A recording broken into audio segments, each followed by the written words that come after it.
चलो हम लोग आज क्लास करेंगे पार्ट 3 संपूर्ण क्रांति। इसके पिछले हम क्लास में हमको क्या पढ़ा थे? उसने कहा था। उसने कहा था कहानी पूरी तरह हम बता चुके हैं। अगर आप वीडियो न देखे हैं तो इसका जाके यूट्यूब पर सर्च मारो और सर्च मारने के बाद इस वीडियो को देख ले। उसने कहा था। तो आज का वीडियो हम पार्ट 3 का है संपूर्ण क्रांति का। संपूर्ण क्रांति बहुत ही फेमस चैप्टर है। संपूर्ण क्रांति का देखा जाए तो यह एक भाषण है। क्या है? भाषण। संपूर्ण क्रांति क्या है? भाषण है। इनका लेखक कौन सा है? जयप्रकाश नारायण। इनका लेखक का नाम क्या है? जयप्रकाश नारायण। यानी इनका लेखक का नाम है, यानी संपूर्ण क्रांति जो पाठ है इनका लेखक कौन है? जयप्रकाश नारायण। जन्म इनका कब हुआ? तो बताओ जन्म कब हुआ? 11 अक्टूबर 1902 ईस्वी में। 1902 ईस्वी में 1900 के ईस्वी में हुआ था? 2 ईस्वी में। कहाँ में हुआ? यूपी में। कहाँ में? यूपी में। यूपी का एक गांव है जिसका नाम है सिताब दियारा गांव। क्या है? सिताब दियारा गांव। यह इनका कुछ हुआ है? जन्म हुआ है। और मृत्यु देखा जाए तो 8 अक्टूबर 1979 ईस्वी में क्या हो गया? ये अपना प्राण त्याग दिया, यानी कि मर गए। समझ में आया? लेखक हो गया जयप्रकाश नारायण। संपूर्ण क्रांति क्या है? भाषण है। क्लियर है? जन्म 11 अक्टूबर 1902 ईस्वी में। कहा में? यूपी में पड़ता है। यूपी में बलिया से बलिया है। बलिया और बिहार के सारण जिले तक यह फैला हुआ है। सिताब दियारा जो गांव है वहां तक फैला हुआ है। मृत्यु कब हुआ? 8 अक्टूबर 1979 ईस्वी को। 8 अक्टूबर 1979 ईस्वी को। बचपन में इनको एक नाम है जिनका नाम है बाउल। बचपन में इसको क्या पुकारा जाता था? बाउल के नाम से लोग पुकारते थे। इनका बचपन का नेम है। बड़े होने पर क्या कहलाए? जेपी कहलाए। क्या कहलाए? जेपी। बड़े होने पर यह जेपी के नाम से क्या हुए? प्रसिद्ध हुए। लोक नायक यानी लोगों का नायक, लोगों का हीरो, यानी किनको कहा जाता है? जयप्रकाश नारायण को। जयप्रकाश नारायण को यानी जयप्रकाश नारायण को लोक नायक के नाम से भी कुछ किया जाता है, जाना जाता है। अगला है पिता का नाम। तो पिता का नाम है इनका, यानी जयप्रकाश नारायण के पिता का नाम हरसुध दयाल है। क्या है? हरसुध दयाल। माता का नाम फुलरानी देवी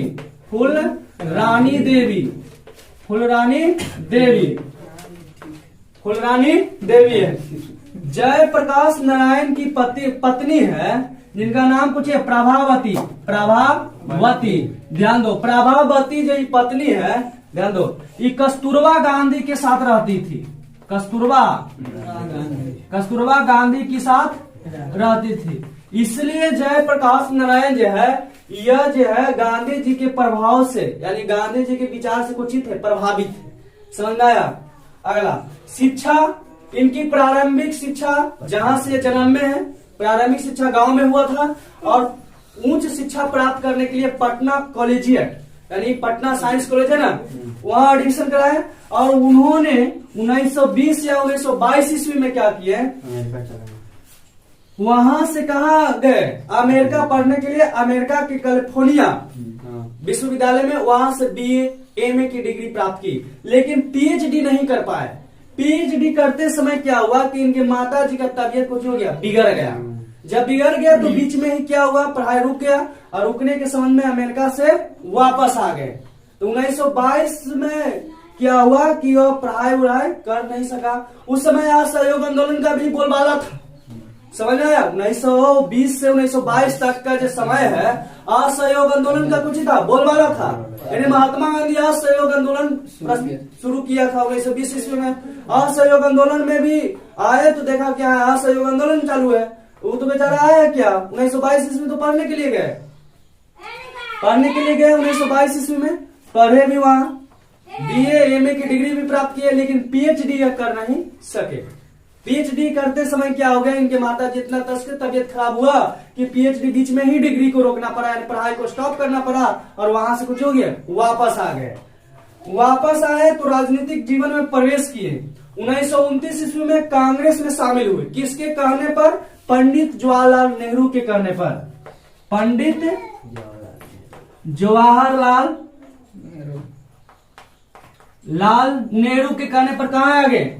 कांग्रेस पार्टी में कुछ हो गए, शामिल हो गए।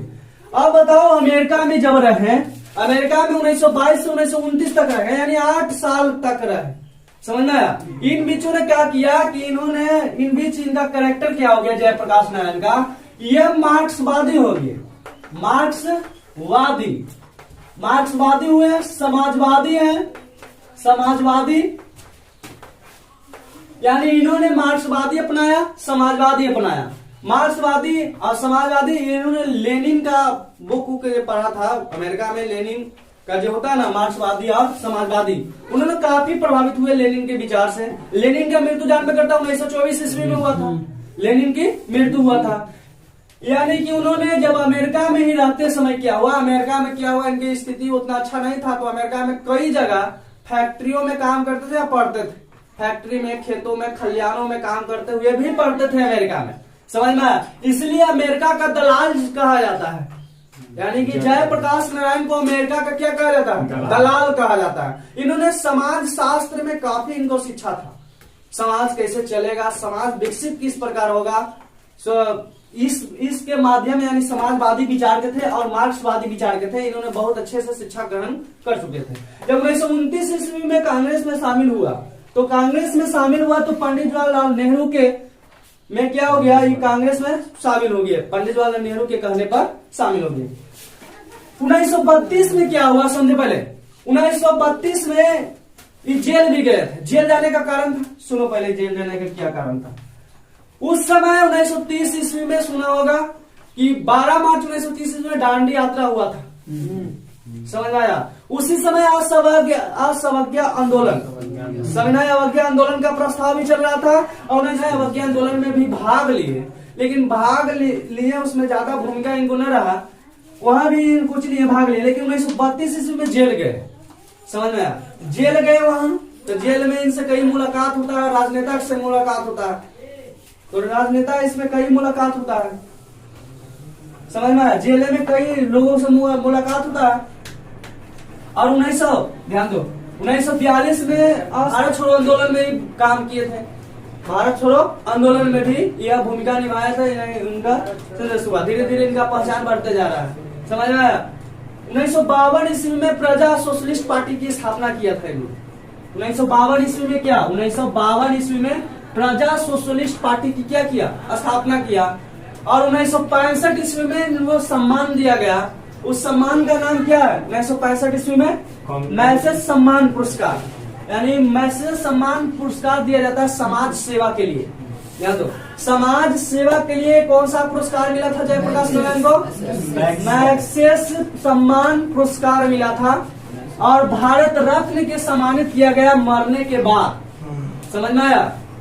मरने के बाद क्या सम्मानित किया गया? भारत रत्न से सम्मानित किया गया 1998 ईस्वी में। मर गया तो परिवार के मिला होगा 19 साल के बाद। अरे जब मर गया तो फिर थोड़ी मरल का आदमी के भारत रत्न मिलते, अगर परिवार वालों को मिला होगा भारत रत्न। अब ध्यान दो, इसके बीच में क्या हुआ है, सुनो पहले। 1965 में, 1966, 1967, 1968, इस बीच 1970 के दशक में क्या हुआ, इस बीच में बेरोजगारी इतना बढ़ गया ना, ध्यान दो, बेरोजगारी इतना बढ़ गया भारत देश में, इतना बढ़ गया कि मत को बेरोजगारी, युवक लोग भूखे रहे, भूखमरी की समस्या होने लगे। क्योंकि 1966-67 में कुछ आया था, अकाल भी आया। समझ में आया? अकाल भी आया था, तो अकाल के कारण क्या हुआ है ना, तो भूखमरी की समस्या हो गया, युवा कुछ हो गया, बेरोजगारी हो गया, इतना ज्यादा महंगाई भी बढ़ गया ना, इतना ज्यादा महंगाई। तो क्या हुआ, महंगाई के क्रम में क्या हुआ कि छात्र नवयुवक रोड पर उतर गया। सबसे पहले गुजरात के छात्र था ना, वो रोड पर उतर गया। रोड पर जब उतरने, छात्र अगर रोड पर उतर जाए तो समझो कि हंगामा है।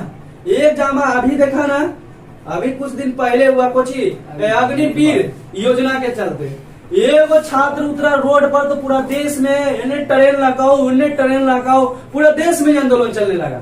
लेकिन यह सरकार की जीत हुई, इसने उन्हें अग्निपथ योजना बदला, खाली नवयुवक ट्रेन जलाया, सरकारी संपत्ति का कुछ हुआ नुकसान हुआ। समझ में आया? और उसमें भी क्या हो गया, FIR हो गया। अगर जो अग्निवीर योजना में अगर आप ट्रेन जलाते हुए या सरकारी संपत्ति को नुकसान पहुंचाते हुए आप हेडलाइन में हैं या हेडलाइट में आते हैं तो उस पर क्या हो जाएगा, केस कार्रवाई किया जाएगा सरकार की तरफ से और 13 लाख का जुर्माना भुगतान करना पड़ेगा। लेकिन उस समय ऐसा नहीं था। उस समय इंदिरा गांधी का सरकार था, 1970, 72, 73, 74 के दशक में इंदिरा गांधी का सरकार था। और जयप्रकाश नारायण गुजरात के जो छात्र था वो सब उतर के आया, रोड पर उतर गया। तो जयप्रकाश नारायण को कहा कि आप नेतृत्व कीजिए इसका, नवयुवक का कुछ हो मैंने विचार को अपना एक नेता होना चाहिए। जैसे मान लो कि कुछ ना कुछ नेता होना चाहिए। जैसे बिहार के छात्र आंदोलन हुआ था तो उसमें जयप्रकाश नारायण नेतृत्व किया था, तो उसका भी नेता होना चाहिए। तो गुजरात के पहली बार जयप्रकाश नारायण को नेतृत्व करने के लिए आमंत्रण आता है कि छात्र की तरफ से आप आइए और इस आवाज को उठाइए। धीरे धीरे जयप्रकाश नारायण जनता के बीच में फेमस होने लगे, इसलिए इनको कहा गया कुछ लोक नायक जयप्रकाश नारायण, यानी लोगों का नायक। समझ में आया? उस समय क्या हुआ कि 1974 में इंदिरा गांधी का सरकार था और इंदिरा गांधी के सरकार में भुखमरी समस्या, बेरोजगारी की समस्या दिन पर दिन बढ़ते जा रहा था, महंगाई उतने बढ़े। अब जितना सब छात्र था सब गुस्से आ गया। वही पटना के गांधी मैदान, याद करो, पटना के गांधी मैदान में 5 जून 1974 ईस्वी को एक महायोजना सभा का एक सभा यानी भाषण देने की एक कुछ बुलाया गया, सभा बुलाया गया आंदोलन की। वही भाषण का आंदोलन जो दिए थे ना जयप्रकाश नारायण, उसी को कहा गया संपूर्ण क्रांति। यानी पूरा देश के लोग उस भाषण को सुनने के लिए आए थे जयप्रकाश नारायण को। 5 लाख की जनसंख्या थी उस समय। बताओ 1974 के दशक में इंदिरा गांधी को इन्हें डर था कि भला मेरा सरकार गिर जाए। समझ में आया? भला मेरा क्या हो जाएगा, सरकार गिरा देना, भला जेपिया बन जाए सरकार तो लफड़े। समझ में आया? इंदिरा गांधी को तब इतना डर गया था ना कि सत्ता खोने के ख्याल से लगा डर गया था। तब कहा ना कि वो ऐसे नहीं होगा। 1977 के आम चुनाव में क्या किया, इंदिरा गांधी आपातकाल की घोषणा कर दिया। आपातकाल की घोषणा, इमरजेंसी लागू। समझ में आया? इमरजेंसी लागू जब होता है ना किसी देश में तो उसमें जितना बड़ा बड़ा नेता होता है ना, उग्रवादी करने वाला, झंडा फहराने वाला, कहता है ना उग्रवादी सब होता है, एकदम कहता इनकलाब जिंदाबाद, मोदी मरो मरो, ये सब जब झंडा उंडा होता है रोड पर तहस नहस करता है ना, उस सब पर इमरजेंसी लगा दिया। इमरजेंसी लगाते ही देश की स्थिति और गंभीरता हो गई। उस समय देश की भूखमरी की समस्या, लोग 3-3 दिन 4-4 दिन भूखे की समस्या झेलता था। वो समझो कि विश्व इतिहास में यानी पूरे भारतीय इतिहास में सबसे काला दिन के नाम से जाना जाता है। समझ में आया? काला दिन, ऐसा कभी नहीं हुआ था। उस समय इंदिरा गांधी सरकार में ऐसा हुआ था। समझ में आया? इंदिरा गांधी को लगा दिया इमरजेंसी, इंदिरा गांधी ने लगा दिया इमरजेंसी। उस समय जितना नेता था, यहाँ तक कि जेपी भी गिरफ्तार हुए थे। जितना पगला पुगला नेता था ना, शक हो जाता था कि ये मेरे सरकार के खिलाफ ही बोल रहा है, मेरे एंटी पार्टी में, उसको जेल में डाल दिया जाता था। तू पूछ रहा है जेल में डो क्यों खिचड़ी खाई तेरा। समझ में आया? इतना वो अति था। लेकिन जेपी था। समझ में आया? जेपी कहा जाता है, ऐसी लोग नहीं कहते हैं कि जेपी जयप्रकाश नारायण लोगों का नायक, ऐसे नहीं कहा जाता है। उन्होंने जो भाषण दिया था उसका ही परिणाम है कि इंदिरा गांधी की सरकार गिर गया और गैर कांग्रेसी सरकार की कुछ हो गया, गठन हो गया। 1977 ईस्वी में जनता पार्टी की सरकार आ गई। समझ में आया? और इसका सरकार तो गिर गया। 5 जून 1974 ईस्वी में यही पटना में गांधी मैदान में ये भाषण दिए थे। भाषण देने के क्रम में पूरी जनता, इनको क्या हुआ, जनता में इनको तो इतना फेमस हो गए कि मत कहो। यानी लोगों का नायक बन गए, हीरो का तरफ। कैसे हीरो होता है, कुछ काम अच्छा कर देता तो सब उसके बगल में आ जाता है ना, वही एकदम हीरो के रूप में एंट्री मारे थे। और जनता इसमें एकदम पूरा इसका जितना था। उसी समय क्या हुआ कि इनका तबीयत था ना बिगड़ने लगा। तबियत इनका स्वास्थ्य बूढ़ा काफी बूढ़ा हो चुके थे उस समय, समझ में आया, यानी उम्र ढला था। बताओ इनका जन्म कब हुआ? 1902 ईस्वी से 1979 तक में मृत्यु हुआ। तो 1974-75 की देखें तो उस समय बताओ 5 जून 1974 ईस्वी तो भाषण दिए, उस समय बताओ कि उम्र इनका काफी हो चुका है ना, काफी हो चुका है, उम्र ढला है। इनका स्वास्थ्य धीरे धीरे खराब होने लगा, तो यानी कि इनका तबीयत खराब होने लगा। इनका तबीयत को देखभाल करने डॉक्टर रहमान था, डॉक्टर रहमान इनका तबीयत को देखभाल करते थे, समझ में आया। लेकिन क्या कहें, मेरे देश के एक नायक जिनका मृत्यु 8 अक्टूबर 1979 ईस्वी को एक बड़े नायक के रूप में हमारे बीच से चले गए, इसमें हम लोग को दुख है। इतना अच्छा नेता हम लोग खो गए। बताओ आज से तू लोग है एगो युद्ध का के पूरा ऐसी अपना ताकतवर में तो कितना अच्छा नेता है। बताओ पूरा देश के लोगों ने इनको सुनने के लिए भाषण आया। आज के ने है ही एक आध पूरा देश के लोग भाषण सुनने आते ना, बीच में भाग जाता है, कहते कि तू अपन नारा हमर अलगे नारा, यहाँ तक कि 10 हो जाएगा साथे, 10 में 10 टूट जाता हूँ, समझ में आया। 10 में 10 टूट जाता हूँ, कहते कि इनकलाब जिंदाबाद, तो कहते कि हमारा क्या मतलब है, हमारा तो जो बोल रहा है। ये सुना होगा एक पहले दारू बंद करो, नाम सुना है, तो दारू बंद करो कौन नारा लगाता था है पता तुमको? जे पीता नहीं है उसका तो कोई मतलब है ना कि दारू बंद होवे चाहे दारू चालू होवे, उसका कोई मतलब नहीं है, वो कहा जाएगा किसी के थी में, समझ में आया। प्रचार कौन करता था? गया चुपके से पी लिया 2 बोतल, अब पीला के बाद सबसे आगे है, हाँ बिहार में दारू बंद होना चाहिए, अब पीले भर पेट, वही नारा लगा रहा, समझ में आया। ये बिहार की स्थिति है, वही नारा है, यहाँ दारू बंद होना चाहिए, यहाँ जाके पीछे पी रहा। बताओ तो दारू ना बंद हुआ, नीतीश कुमार